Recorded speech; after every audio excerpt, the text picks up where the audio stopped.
In the past, Unst people's lives were bound to the ocean. Most men became either fishermen, seafarers or whalers, and the sea was a hard taskmaster. Isolation, hardship and frequent loss of life at sea made those living on Unst a self-sufficient and close-knit people, and those qualities endure in the community to this day.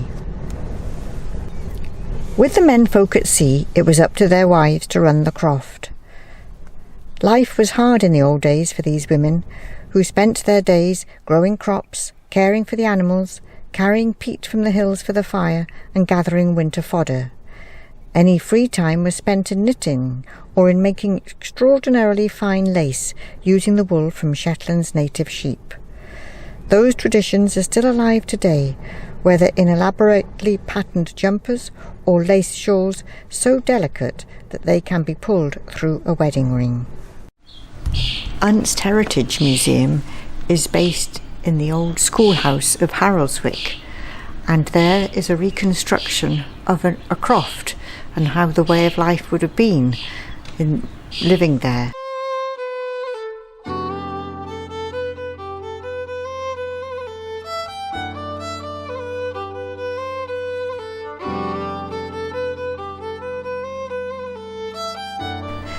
Also, there's the loom that was used to do the knitting that was so important for the islanders.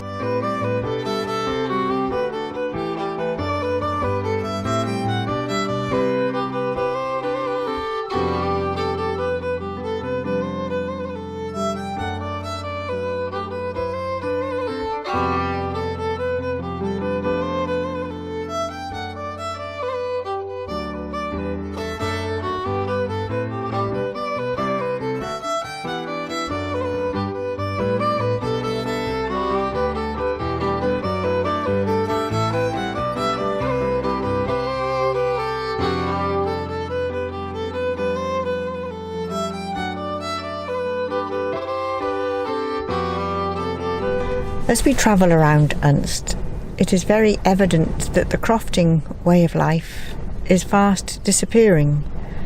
For at every bend in the road you can see ruins of former croft houses.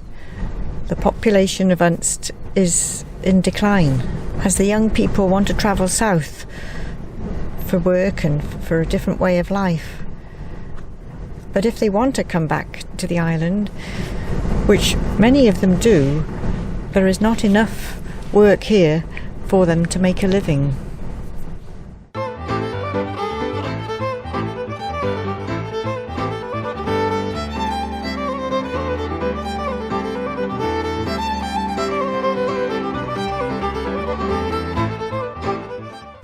Everywhere we go, we see the sheep, and at this time of the year, the lambs, which are a delight to watch. Shetland sheep are, of course, famous for their wool, which is particularly soft and knitted into many beautiful garments with intricate patterns that are famous the world over.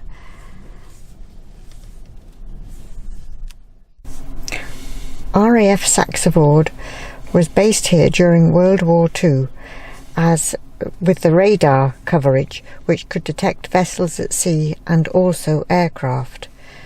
Throughout the war the site was continuously upgraded as new equipment became available, but it was closed down in 1947. However, it reopened and became operational again in 1957 in response to the Cold War. It was finally shut down in 2006. This is the most northerly church in Britain. It is a Methodist church and it is designed by a Shetland architect, Frank Robertson, based on a simplified form of a Norwegian wooden stave kirk.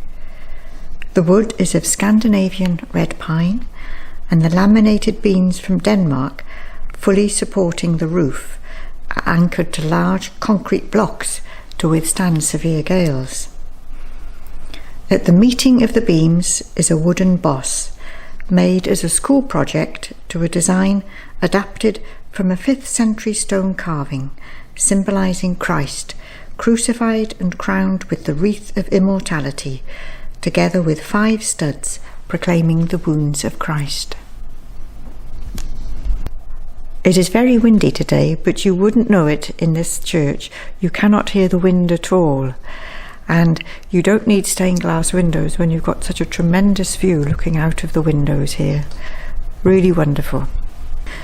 The church was dedicated in May 1993, and it replaced an earlier church of 1881 which had been rendered unusable by a severe gale. Its rebuilt bell turret is in the corner of the car park. The present bell turret was completed as a Millennium project in 2001 and houses the 1867 bell from the earlier Methodist chapels. Over the entrance is a Celtic cross, acknowledging the long Christian tradition in Shetland, there being the remains of ancient churches within the area at Bartleskirk, Kirkerton and Crosskirk.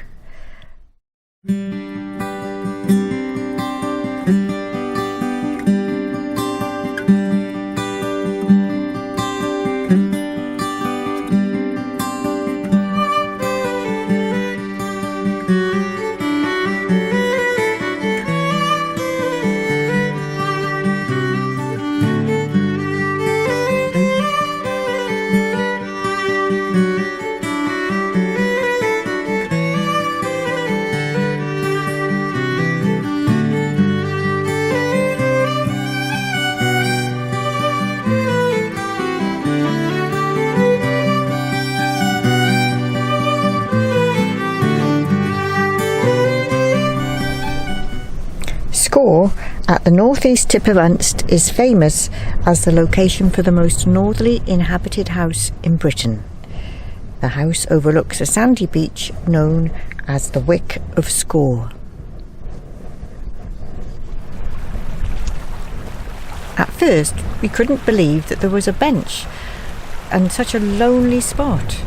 We could hardly believe our eyes, but it was a most comfortable bench, only been here for a year, in memory of Charles Priest, and so it was a really good spot to sit and to look out to sea and to think thoughts and to enjoy the sunshine.